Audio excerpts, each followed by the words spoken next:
It was a long flight, but here we are in Auckland, New Zealand. I was also here in 1997. One of the things I remember most from that trip was the friendliness of the people, and it is still just as true today.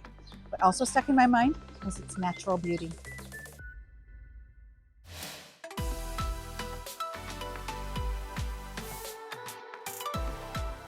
Built on 48 extinct and dormant volcanoes, Auckland has a unique cityscape. There are several places to find amazing views, including the Sky Tower, where you can see the full panorama stretching into the distance, the iconic Rangitoto Island with its distinctive symmetrical cone, and the system of bridges connecting outlying communities to the city center.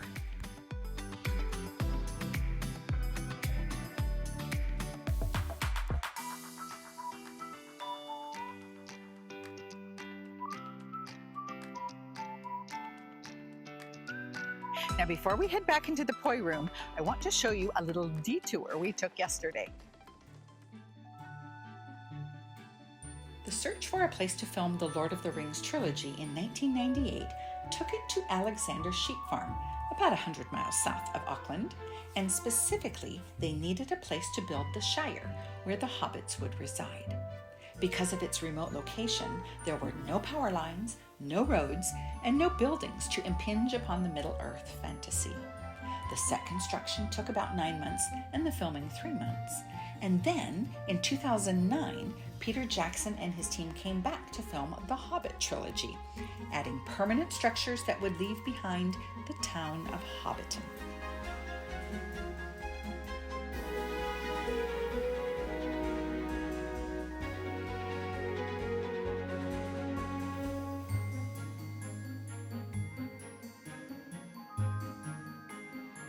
The 12-acre movie set tour now includes a new adventure, which had only been open for 3 days on the date of our visit. Called the Hobbit Hole Experience, we got to go inside a typical family dwelling, featuring a crackling hearth, hand-stitched linens, hand-carved furniture, hand-painted decorations, heirlooms, a well-stocked pantry, and basically everything needed to carry on daily life in the Shire. Entirely built with their diminutive stature in mind, there was still room to stand.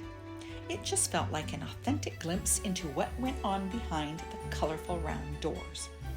Tickets for the 8-hour tour package that included the 2.5-hour coach ride to and from Auckland, a welcome drink, and a buffet lunch cost about $150 and was well worth the time and money.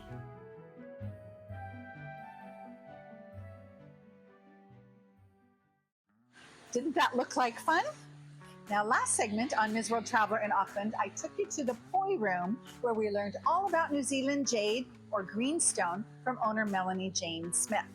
There is more art to admire, so let's head back inside.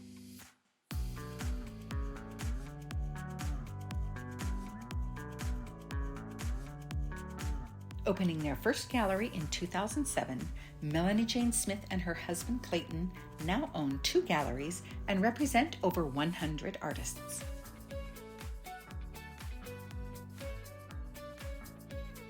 So we are back with Melanie-Jane at the POI Room, and this was one of the pieces when I was walking by that I thought was quite interesting. So tell me a little bit about that. Yes, this is made, sculptural form is made by Jasmine Clark. She's based in Arrowtown in the South Island.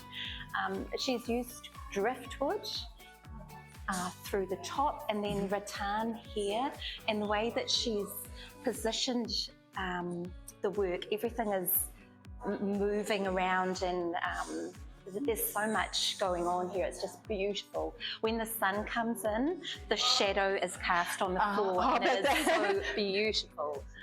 So where would somebody hang this in their home? Because it looks great against a window. You can kind of see the light through it. I would hang it on my wall, and because it has this beautiful voluptuousness going on. It's very undulating, isn't it? That's the one. Yes. It will get the shadows on the wall and cast a beautiful ensemble, which will be ever changing with the positioning of the sun and the daily maneuverability. How does she stiffen this so that it stays in its place? Well, that's her secret. Oh, yes, if you told me, you'd have to kill me. exactly. So yes, she's got special powers. Okay, so I like that. So you can tell people the piece has, you know, there's some mystery behind it, right? So this is a beautiful piece, but so is this one over here. That color teal is so beautiful. Let's have a look at that. Absolutely, absolutely. Okay. So this gorgeous piece is by Teresa Murray. She's from Rotorua. It's called Purutu, Waves on the Shore, and you can see the significance of that title here. Power Shell is up the top. Beautiful pieces that glitter and sparkle, evoking the sea. This is Harakiki, which she has dyed with a commercial dye. Harakiki is flax, and they're beautiful pieces, little pieces of flax that she's... And where does the flax come from? The flax comes from, it's a native plant, and beautiful, beautiful, voluptuous leaves. Lovely, and you can only pick a certain part of the flax. There are certain areas, the mother and father, certain areas that you're not allowed to pick from. Okay. Then this is muka fibre, which is beautiful. This beautiful white soft fibre that is made from the flax. Usually the weaver is using a mussel shell, and strips away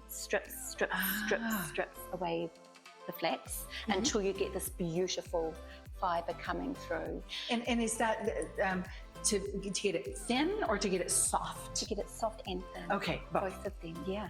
And yes, you can see it's a beautiful piece, and the colours and the natural colour, and then the commercial dyes really suit that whole ensemble.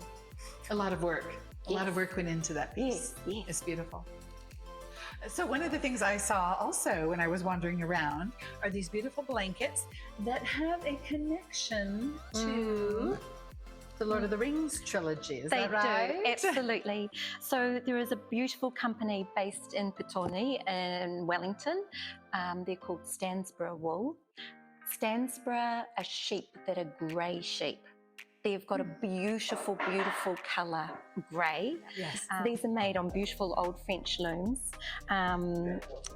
The weaving is delicious. We have actually gone into partnership with Stansborough and made these to look like cloaks, like a korowai, just like a contemporary korowai. But they're just a beautiful throw to have on your lap if you're having a barbecue outside or sitting on the couch and you need a bit of snuggly around you. They're just so soft, light and warm. What is the connection then? So the connection is Stansborough had the most wonderful time working with Lord of the Rings, Hobbit, and quite a few other movies. You're talking about that they made some of the cloaks for them. They did. So Gandalf's hooded cloak. They made a lot of the most beautiful garments for the Lord of the Rings in particular. So it's quite a special story to be able to have worked with them. They're esteemed and, you know, highly regarded around the world. Beautiful.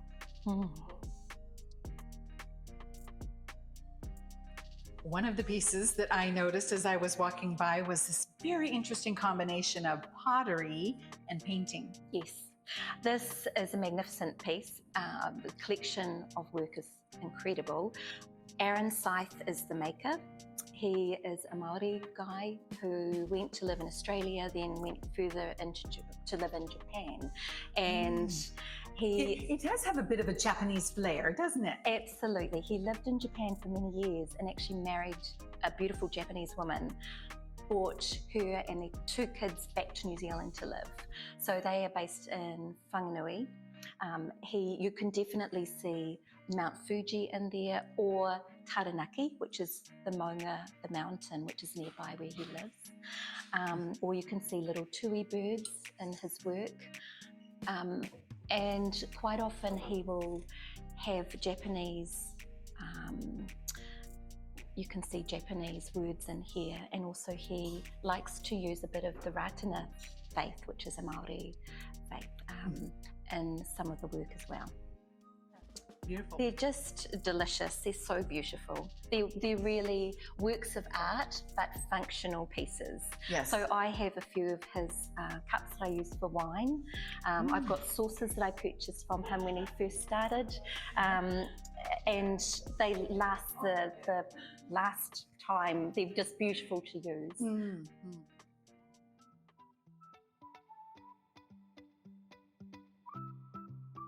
Besides the beautiful artwork, what drew me to the POI Room was the incredibly warm welcome I received when walking into the gallery. It's waiting here for you, too.